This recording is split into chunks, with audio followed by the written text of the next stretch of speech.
Hi friends, I welcome you all at Crack Grade B. Recently you have faced modern history and Indian polity question in this UPSC EPFO EOAO 2023 exam.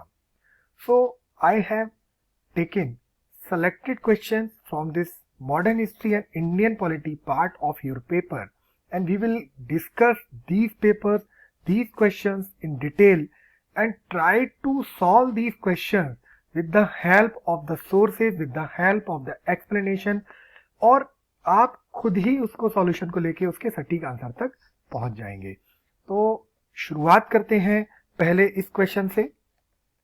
आपका पहला question था which one of the following is not a constitutional body. आपको पता होगा कि ये बहुत ही general question है। अगर आप लक्ष्मीकांत उठाएंगे या कोई भी कोर्स उठाएंगे इंडियन पॉलिटी का, तो सबसे बेसिक क्वेश्चन अगर कुछ बन सकता है तो वो बन सकता है। आपको क्लियरली दिख रहा होगा कि national commission for scheduled tribe, for backward classes and for scheduled caste is these all are the constitutional bodies except this National Human Rights Commission. So इसका थोड़ा सा explanation देखते हैं। देखिए, National Human Rights Commission, it was established in 12th October 1993 and it is established under the Act Protection of Human Rights Act 1993 and it was amended in 2006. Right, so it is a statutory bodies, not a constitutional bodies. National Commission for Scheduled Caste, ये आपकी एक constitutional body है under the Article 338. Same this National Commission for Backward Classes, it is also a constitutional body and it has been accorded a constitutional status through the Constitutional 100 Second Amendment Act 2018. Before this act, it was not a constitutional body, but after this the Constitution 102nd Amendment Act, it becomes a constitutional body. Right. So इसके क्या है? The commission consists of chairperson, vice chairperson, and 3 others members. So it is also a constitutional body. Now this National Commission for a Scheduled Tribe is also a constitutional body because they are defined under the Constitution of India. Now this another question you will see, what are the prerequisites for declaring any area as a scheduled area under the 5th schedule of the Constitution of India? Your options are preponderance of tribal population, compactness and reasonable sizes of the area, economic backwardness of the area. The notification must be issued by the governor. If you will solve this question, the first thing comes into your mind that this notification is not issued by the governor, so directly we can say that this option will not be right. ये option तो गलत होना ही होना है। तो हम क्या कर सकते हैं यहाँ पे, ये और ये तो आपके गलत हो गए। अच्छा, दूसरा ये जो उसने 3 चीजें रखी हैं, देखिए आपने शेड्यूल्ड एरिया के बारे में पढ़ा होगा, फिर शेड्यूल्ड एरिया के बारे में पढ़ा होगा, लक्ष्मीकांत से पढ़ा होगा और भी सोर्सेज से पढ़ा होगा, लेकिन उसमें क्या है कि ये सारी चीजें नहीं दी होंगी कि भैया किस कंडीशन के अंदर आप शेड्यूल्ड एरिया को डिक्लेयर करते हो। तो ये आपको इसकी वेबसाइट पे जाके मिलेगा। जैसे मैंने जो ढूंढा है, मैंने जो सर्च किया है, उसमें देखेंगे कि डिक्लेरेशन ऑफ 5th शेड्यूल को जो article 244(1) of the constitution of India के अंदर आता है, उसमें क्राइटेरिया फॉर डिक्लेयरिंग क्या क्या है? The criteria for declaring any area scheduled area under this 5th schedule are preponderance of tribal population, compactness and reasonable size of the area, a viable administration entity. It means कि भाई आपको कोई area को, schedule area को declare करना है तो viable होना चाहिए कि भाई इसको डिस्ट्रिक्ट, ब्लॉक और अगर तालुका में मैं डिवाइड करता हूं और ऑफिसर को अपॉइंट करता हूं तो वो उसको एडमिनिस्ट्रेशन को इजीली कर सके। तो ये भी एक क्राइटेरिया है। दूसरा, economic backwardness of the area as compare to neighbour area. But ये जो नोटिफिकेशन है ना दोस्तों, ये आपका प्रेसिडेंट देता है, बट गवर्नर इसमें उसको सपोर्ट करता है, उसको असिस्ट करता है। तो इसके हिसाब से देखेंगे, देखो ये तीनों ऑप्शन सही हो रहे हैं एक्सेप्ट दिस 4 ऑप्शन। तो your answer will be B. कुछ लोग इसके आंसर को 1 and 3 बोल रहे हैं, but it's right answer will B 1, 2 and 3 only. आप इसको चेक कर सकते हैं वेबसाइट पर जाके, ठीक है। नाउ दिस क्वेश्चन 41 क्वेश्चन, वो कह रहा है भाई which one of the following was not provided in the regulating act. आप मॉडर्न हिस्ट्री पढ़ना शुरू करते हो या इंडियन पॉलिटी पढ़ना शुरू कर सकते हो, तो इसको देखते हैं कि ये क्वेश्चन अगर मैं मानूं तो ये मॉडर्न हिस्ट्री और पॉलिटी दोनों का पार्ट हो सकता है। आप दोनों किताबें फॉलो कर सकते हो फॉर सर्चिंग द आंसर। जब the one is spectrum book और द लक्ष्मीकांत, दोनों का रेफरेंस आप देखेंगे। तो जब आप इसको देखेंगे, it made the presidency of Bengal supreme over those of the Bombay and Madras. ये आपका था कि नहीं था? अभी मैं आपको एक्सप्लेनेशन बताऊंगा, पहले एक्सप्लेनेशन देखते हैं, चलो ठीक है। वो कह रहा है कि भाई सबसे पहले इसमें क्या हुआ कि कोर्ट ऑफ डायरेक्टर्स को बनाया गया था और जिनका जो टेन्योर था, ऑफिस था, उसको 1 ईयर से बढ़ा के 4 साल कर दिया गया। और इसके 1/4 ऑफ द, एक्चुअली इसमें क्या था, इसमें ये सारी पावर को सेंट्रलाइज करना चाहते थे और कुछ चीजें कंपनी से अपने हाथ में लेना चाहते थे अकॉर्डिंग टू दिस 773 एक्ट। इसमें काउंसिल ऑफ 4 मेंबर्स होती थी। कौन होता था इसमें? जो गवर्नर को असिस्ट करती थी, और government was to be conducted according to the decision of the majority, जिसमें governor had a casting vote in case of a tie, ठीक। उसके बाद गवर्नर जनरल की एक काउंसिल होती थी, उस काउंसिल में और over the other presidency in the matter of war and peace. तो ये भी वर्ड देखो इसमें यूज किया गया है, क्या यूज किया गया है? वार एंड पीस। तो फर्स्ट क्वेश्चन, इसका जो फर्स्ट ऑप्शन है वो हमारा सही होगा। दूसरा, tenure of the governor general and his councils were fixed at the 5 year. तो आप पूरा रेगुलेटिंग एक्ट कहीं भी पढ़ोगे ना दोस्तों, तो आपको ये टर्म कहीं नहीं मिलेगी कि गवर्नर जनरल की जो काउंसलर्स हैं या गवर्नर जनरल है उनका टेन्योर 5 ईयर फिक्स कर दिया गया था। और ये कैसे जस्टिफाई करता है ये भी मैं आपको बता देता हूं। जो इसका फर्स्ट गवर्नर जनरल था वारेन हेस्टिंग, आप इसका कार्यकाल देखेंगे या जो इसने अपनी पोस्ट पर रह के काम किया, तो उसका 772 से लेके 785 था और ये फर्स्ट था। तो भाई कहां दिख रहा है कि ये 5 साल काम किया है? इसमें तो 8 और 5 13 साल काम किया है ना। तो ये ऑप्शन तो भाई बिल्कुल गलत हो गया। यहाँ पर आपका जो बी ऑप्शन है वो गलत है। इसके बाद सुप्रीम कोर्ट बनाया गया, सबको मालूम है, कलकत्ता में एस्टेब्लिश हुआ था।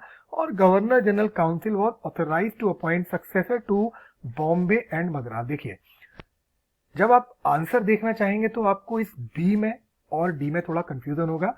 सी और ए जो है वो क्लियरली कहीं ना कहीं लिखे हुए हैं, तो ये ऑप्शन तो सही है। बट बी और डी में क्या है, मैं इसको दूंगा 80% वेटेज, इसको दूंगा 20%। अगर मैं मतलब कंफ्यूज हूं एग्जाम के अंदर, बट अगर कंफ्यूजन नहीं है और 100% कहना चाहते हैं तो 100% देखिए आंसर बी गलत है, क्योंकि ये कहीं नहीं लिखा। इसने ये जरूर बोला कि गवर्नर जनरल इन काउंसिल जो कलकत्ता थी, जो बाकी की प्रेसिडेंसी थी बॉम्बे मद्रास और जो अदर प्रेसिडेंसी थी, उन पर ये डोमिनेट करेगा। तो डोमिनेट करेगा तो वो जो वहां के सक्सेसर है उनको भी अपॉइंट करने का पावर उसके पास हो सकता है। तो इसका मतलब ये ऑप्शन यहाँ पर ठीक है और ये ऑप्शन आपका क्लियरली गलत है, जहां पर उसके टेन्योर को 5 ईयर फिक्स करने की बात की गई थी। कोर्ट ऑफ डायरेक्टर के जो टेन्योर है उसको 1 साल से बढ़ाकर 4 साल जरूर किया था, लेकिन गवर्नर जनरल के जो 5 ईयर का जो टेन्योर उन्होंने बोला है वो नहीं था। तो आंसर इसमें जो गलत होगा, इसमें बोला not provided, it was B. तो आंसर इसका बी है, ठीक है। Now, which of the following statement about the Government of India Act 1985 is not correct? देखो 1985 बहुत इंपॉर्टेंट एक्ट था, प्रोविजन भी लोग इसके पढ़ते हैं, अपने खुद के नोट्स बनाते हैं। तो सबसे पहली बात, ये आउटकम था राउंड टेबल का, ये बिल्कुल सही है। It has provide the establishment of all India federation. भाई प्रोवाइड तो करा दिया था, लेकिन इसका कोई यूज नहीं हुआ, ये कागजों में ही रह गई थी। 1935 में केवल ये कागजों में रह गई थी, इसका कोई यूज नहीं हुआ था। मैं आपको आगे बताऊंगा एक्सप्लेनेशन में। It retained the authority of the secretary state of the government, गलत, ये टोटली अपोजिट था, ये यहां पर एबॉलिश्ड हुई थी, नॉट रिटेन्ड, ठीक है। तो ऑप्शन सी होगा। और ये प्रोविंशियल ऑटोनॉमी इन्होंने इंट्रोड्यूस की थी, ये भी ऑप्शन सही है। तो यहां पर मैंने कई सारी चीजें लिखी हैं। ये आउटकम था किसका? राउंड टेबल कॉन्फ्रेंस का। ऑल इंडिया फेडरेशन, बहुत सारे प्रोविजन थे जो आपके ऑप्शन से रिलेटेड है, वही मैंने रखे हैं। ऑल इंडिया फेडरेशन की भी इसने बात की थी। अब इसने इंडियन काउंसिल की बात की, तो बोला कि इंडियन काउंसिल को तो उसने अबॉलिश कर दिया था, और जो secretary of state of India would instead have a team of adviser, मतलब कहने का ये था कि इसको एबॉलिश किया था, ना कि इसको रिटेन्ड किया था, ठीक है। और इसने बोला one redeeming feature of the new act was that it mark the beginning of the provincial autonomy, right. तो ऑप्शन कौन सा हुआ, इसका आंसर कौन सा हुआ? इसका आंसर होगा सी, कि जो अथॉरिटी है ना सेक्रेटरी ऑफ स्टेट की, इसको अबॉलिश किया था, ना कि इसको रिटेन, राइट। नाउ अब इसने बोला मैच एक्चुअली क्या है, देखो जब आप खासकर मैं स्पेक्ट्रम की बात बार बार क्यों कर रहा हूँ, या जो जिस भी आप इंस्टीट्यूशन को फॉलो करते हो, हमारे भी नोट्स अगर आपने पढ़े होंगे, तो ये क्या है ना, जनरल क्वेश्चन है, ये आपको देखना होगा, याद करना होगा। भाई मैं एक बात यहाँ पे बोलना चाहूंगा कि यूपीएससी ने ना मॉडर्न हिस्ट्री और इंडियन पॉलिटी के क्वेश्चंस को सीधा सीधा नहीं रखा है, बाप रे इतना घुमाया इन लोगों ने कि जिसकी हद नहीं। तो इन्होंने सेशंस की बात की, भाई सेशंस अगर आप कहीं से भी पढ़ना चाहोगे तो आप सोचोगे कि यार इंपॉर्टेंट सेशन देख लो जो बड़े इंपॉर्टेंट है, कि कभी गांधी जी का सेशन था, उन्होंने कौन सा किया, नेहरू जी ने कौन सा किया, या कोई बहुत बड़ा डिसीजन इंडियन नेशनल कांग्रेस के किसी सेशन में लिया होगा तो याद करते हैं। पर इसने क्या किया भाई, इसने एक पेज उठाया, वहां से लगा कि सारे पॉइंटर डाल दो, बच्चे अपने आप करेंगे। तो कहने का मतलब भाई अगर आप देखोगे तो ये सेशन जो हुए थे इनको आपको मैच करना है, और अगर आपने कहीं से इनको अच्छे से याद किया होगा तो you are able to match. बाकी मैंने आंसर इसका बता दिया, इसका आंसर होगा ए, और ए मतलब कौन सा हुआ, 1 3 2 4, राइट। 1 जो है आपका ए का जो है 1 होगा, लाहौर सेशन को मदन मोहन मालवीय जी ने किया था, और बी को कलकत्ता सेशन को विश्व नारायण दास जी ने किया था, और बांकीपुर सेशन 1912 को रघुनाथ नरसिन्हा मधुलकर जी ने किया था, और मद्रास सेशन जो है दोस्तों वो भूपेंद्र नाथ जी ने किया था। तो इसका आंसर ए होगा, ठीक है। Who among the following started Bhonsala military school at Nashik? भाई साहब किसी किताब में ढूंढ लोगे नहीं मिलेगा, और ये न्यूज में भी बहुत ज्यादा प्रिवेलेंट ही था। पता नहीं क्या हुआ यूपीएससी को कि उन्होंने कहा कि भाई ये क्वेश्चन रखना है, तो उन्होंने रख दिया उठा के सीधे सीधे। और अगर इनके बारे में आप कहेंगे तो डॉक्टर बाल कृष्णन शिवराम जी मूंजे, यानी कि आंसर डी है इसका। इन्होंने इस स्कूल को एस्टेब्लिश किया था as a central Hindu military education society in Nashik in 1935, ठीक है। तो इसका आंसर होगा बीसी। ये हम कह सकते हैं कि आसमान से गिरा हुआ क्वेश्चन है, मतलब बहुत ही कम लोग हैं जो उस एरिया से रहते होंगे या कभी इन्होंने इस स्कूल के बारे में सुना होगा, वो लगा सकते हैं। बट रेगुलर तैयारी करने वाला आदमी मुझे नहीं लगता कि इस तरह के क्वेश्चन को वो कहीं ढूंढेगा, याद करेगा। बट ठीक है, आए आंसर पता है, आंसर क्या है, इसका आंसर टी है, okay. Now arrange the following events associated with Pandit Madan Mohan Malaviya. देखिए पंडित मदन मोहन मालवीय के बारे में इन्होंने सवाल क्यों पूछा, आपको पता है कि ज्यादातर कहीं भी चीजें आजकल गवर्नमेंट जो इनॉग्रेट कर रही है मदन मोहन मालवीय जी से रिलेटेड होती हैं, वो चीजें काफी न्यूज में भी रहे थे ये, तो उनको लगा कि पंडित मदन मोहन मालवीय जी के बारे में इनका जो मॉडर्न हिस्ट्री में या जो इंडिपेंडेंस से पहले जो कंट्रीब्यूशन है, जो योगदान है, उसके ऊपर उन्होंने क्वेश्चन उठा लिया। इनकी जो सारी अचीवमेंट थी, चाहे वो जर्नलिज्म से रिलेटेड हो, चाहे वो कांग्रेस नेशनलिस्ट पार्टी से हो, या बनारस हिंदू यूनिवर्सिटी से हो, वो इन्होंने सारी की सारी यहाँ पर उठा के रख दी हैं। और एक बात और, जिसने कोई भी बुक, चाहे वो स्पेक्ट्रम हो या कोई भी बुक हो, उसने अगर उसको ढंग से पढ़ा है तो ये आपको सारी चीजें एक जगह नहीं मिलेंगी, क्योंकि कांग्रेस नेशनलिस्ट पार्टी जो है वो बाद में फॉर्म हुई थी। बनारस हिंदू यूनिवर्सिटी जो है इन्होंने इनिशियली इन्होंने एस्टेब्लिश कर दी थी, और दूसरा ये न्यूज़पेपर के बारे में भी इन्होंने। बट ये थोड़ा सा अटपटा क्वेश्चन है कि Hindu boarding house of Allahabad इन्होंने कब किया, तो अगर आप ये तीनों चीजों निकाल लेते तो आपका वैसे भी क्रैक हो जाएगा। फिर भी मैंने इसका जो आंसर है सर्च किया है, ढूंढा है आपके लिए। तो इन्होंने जो है बनारस हिंदू यूनिवर्सिटी को जो एस्टेब्लिश किया था वो 1960 में किया था। इंग्लिश डेली न्यूज़पेपर जो है लीडर, जिसका नाम लीडर है, बहुत ही फेमस न्यूज़पेपर है इलाहाबाद का, ये 1909 में 1909 में हुआ था। और ये कांग्रेस नेशनलिस्ट पार्टी इन्होंने कब की थी, 1934 में की थी। बट ये जो हिंदू हॉस्टल की बात कर रहे हैं ना, ये 1901 में हुआ था। तो आप ये चीजें आपको किसी भी मॉडर्न हिस्ट्री में मिल जाएगी, बट ये थोड़ा सा टिपिकल है, जिसने डीप स्टडी की होगी या कहीं उसको मिल गया होगा कि भाई मुझे देखना है, तो ये चीज आपको देख सकते हैं। ये तीनों चीजें आपको किसी भी किताब में जाके मिल जाएंगी। तो इन चीजों से तीनों से आपका ये क्वेश्चन क्रैक हो जाएगा। और इसका जो आंसर है दोस्तों, इसका आंसर है बी। बी मतलब 4312, ठीक है। सबसे पहले क्या आया था, 4 मतलब ये आया था, कब आया था, 1901 में, 1901 में। फिर आया था 3 मतलब आपका ये न्यूज़पेपर है ना, हाँ न्यूज़पेपर आया। फिर उसके बाद यूनिवर्सिटी आई थी 1960 में। सबसे लास्ट में इन्होंने कांग्रेस नेशनलिस्ट पार्टी को फॉर्म किया था। तो देखो आप चाहो तो देखो, कांग्रेस नेशनल पार्टी को सबको ज्यादातर लोगों को याद है कि भाई 2 नंबर है, तो पहले से आप ये 2 देख लोगे, फिर आदमी देखेगा कि यार हाँ यार 4 और 3 में से कोई था, तो 4 तो मुझे लग रहा है बहुत ही टिपिकल है, 3 को पहले आइडेंटिफाई करें, न्यूज़पेपर था यार, इस टाइम हुआ था। 1 उसने सेम कर दिया है कि 1 तो 1906 में हुई है। तो थोड़ा सा ब्रेक करना इस क्वेश्चन को थोड़ा टफ है, बट आपको ये 3 चीजें याद होंगी तो आप इसको इजीली ब्रेक कर सकते थे क्वेश्चन के अंदर, क्वेश्चन पेपर के अंदर, राइट। नाउ देखो ये क्या है, ये है आपका Who among the following was a companion of freedom fighter of रानी में चेन्नम्मा ऑफ कित्तूर। तो मेरा कहने का मतलब ये कहीं न्यूज में रहा होगा रानी चेन्नम्मा जी के बारे में, तो इन्होंने इनके बारे में काफी डीप पूछा। ये नहीं पूछा भाई कि किस चीज से रिलेटेड थी, किसको हराया, सीधे पूछा भाई कि इनकी डेथ हो गई या इनके बाद इनका चलाया हुआ अभियान, इनके चलाए हुए फ्रीडम फाइटर जो भी इन्होंने काम किया वो किसने फॉलो करा। तो देखो इसका आंसर है रयाना। क्या है कि after the death of the Kittur Chennamma, उनकी जो सेकंड कमांडेंट थी Sangolli Rayanna kept fighting in British troop till 1829। मतलब कह रहा हूँ बहुत ही खैरे क्वेश्चन पूछे हैं, बहुत ही डीप क्वेश्चन थे। मतलब अगर आपने डीप स्टडी नहीं की है तो आप लगा नहीं सकते, बट मैं इस पूरे पेपर में इंडियन पॉलिटी और हिस्ट्री के बारे में ये कहूँगा 50% क्वेश्चन को लोग लगा सकते थे और 50% तो ऐसे थे कि बहुत ही डीप स्टडी और बहुत ही गहरी स्टडी उसके लिए चाहिए थी। मतलब कहने का मतलब ये है कि जो आप रेगुलर बुक फॉलो करते हैं उसमें से भी ये क्वेश्चन आपको नहीं मिलेंगे, पता नहीं कहाँ से दिए हैं, राइट। बहुत ही फ्रेंकली बोल रहा हूँ, बहुत ही ऑनेस्टली बोल रहा हूँ कि कुछ क्वेश्चन बहुत ही अच्छे लेवल के थे और बहुत ही टफ लेवल के थे, right. Now the first Indian factories act, देखो ये थोड़ा इजी क्वेश्चन है क्योंकि आप ईपीएफओ पेपर का दे रहे हो तो आपको फैक्ट्रीज एक्ट ये सारी चीजें आपने पढ़ी होंगी, तो ये मैं कह सकता हूँ कि बहुत सही क्वेश्चन था और ये आपको किसी भी बुक में मिल जाएगा हिस्ट्री की, मॉडर्न हिस्ट्री की। तो जो factory first Indian factory act था 1881, ये दोस्तों जो था ना चाइल्ड लेबर को फोकस करके बनाया गया था। इसका आंसर सी है, थोड़ा सा स्टेटमेंट मैंने दिया है इसके बारे में। Promulgation of first Indian factory act 1881 is related to the improvement of the labour condition, और ये प्राइमरी डील्स करता था चाइल्ड लेबर से। इसने क्या पूछा है, dealt primarily, right. Living condition of factory worker तो बोल ही रहा है, बट उसने बोला प्राइमरीली किसके ऊपर फोकस था। क्यों फोकस था कि भाई इससे पहले 7 साल के बच्चे वहां काम करते थे, लेकिन उसने कहा कि नहीं यार 7 साल के बच्चे तो बहुत छोटे हैं, इसलिए 12 साल करो इसकी एज।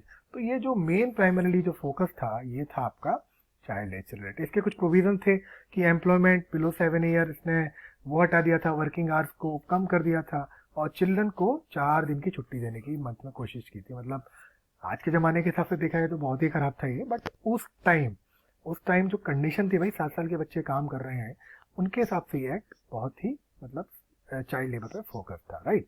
नाउ आज आई थिंक बहुत वेरी जनरल क्वेश्चन था भाई, सिंगापुर, इसने हर किसी ने इसका आंसर मारा होगा, तो मुझे लगता नहीं कि इसमें ज़्यादा एक्सप्लेन करने की ज़रूरत है। इसको सिंगापुर में फॉर्म किया गया था, राइट। अच्छा ये क्वेश्चन है बड़ा अजीब अटपटा सा, इसने स्टेटमेंट दिया यार। मतलब lord Birkenhead secretary of state for India appointed a committee of 3 member. भाई सीधे बोल देता हरकोट बटलर कमेटी खरीदी। हरकोट बटलर कमेटी किससे रिलेटेड थी, ये थी आपकी इंडियन स्टेट और ब्रिटिश गवर्नमेंट से। तो अगर ये बोल देता ना तो आप इस क्वेश्चन को इजी लगा लेते, क्योंकि इसके जो मेंबर थे ये थे, ये मेंबर नहीं थे इसके। ये मैंने एक्सप्लेनेशन यहाँ पे इसका दे दिया है। कौन थे हरकोट बटलर, क्या पर्पस था, पर्पस था कि relationship between the paramount power of British Raj of India and the ruler of princely state. किसने किया था भाई, लॉर्ड बकहैंड ने। ये क्या था उस टाइम पे, सेक्रेटरी था। तो इसका एक स्टेटमेंट था, वहां से उठा के क्वेश्चन उन्होंने दे दिया है। बट ये हरकोट बटलर कमेटी के नाम से जाना जाता है और इसको हरकोट बटलर, WS होल्ड्सवर्थ और SC पील जी इसके मेंबर थे। AJ विल्सन जी इसके मेंबर नहीं थे, ठीक है। एक क्वेश्चन कौन सा है, which of the following statement are correct. भैया ये पुलिस रिफॉर्म्स किए थे कॉर्नवालिस ने और बड़ा ही अच्छा काम किया था उस टाइम। तो जो कॉर्नवालिस थे उन्होंने क्या किया था, थाना सिस्टम को सुधारा था। तो ये भी थोड़ा अटपटा लग रहा है, किसी किसी किताब में देखोगे आप भाई 20 माइल्स लिखा हुआ है, 20 स्क्वायर माइल, तो 20-30 के आप आसपास में करीब में हो। तो ये आंसर मैं कहता हूँ सही है इसका, ठीक है। Each of them was place under an government officer, दरोगा जी के अंडर में किया था। अच्छा, द दरोगा system was introduce in the Madras. भाई साहब कहीं भी ढूंढ लेना, बड़ा मुश्किल है इसको देखना कि भाई ये मद्रास में इंट्रोड्यूस हुआ था, पता नहीं। ये दोनों सिस्टम लग रहा है कि ये आपको किसी भी किताब में मिल जाएंगे और ये आंसर सही है। अरे दूसरी चीज, दरोगा was nominated by the district magistrate, ये किसी जगह नहीं लिखा है। इसने लिखा है कि इसको डिस्ट्रिक्ट जज अपॉइंट करता था। तो अब अगर आप इस 4 को हटाते हो तो आपके पास कौन से ऑप्शन बनते हैं, 1, 2। तो 4 मेरा गलत है, तो 3 अपने आप ही उसके अंदर आ गया, ठीक है।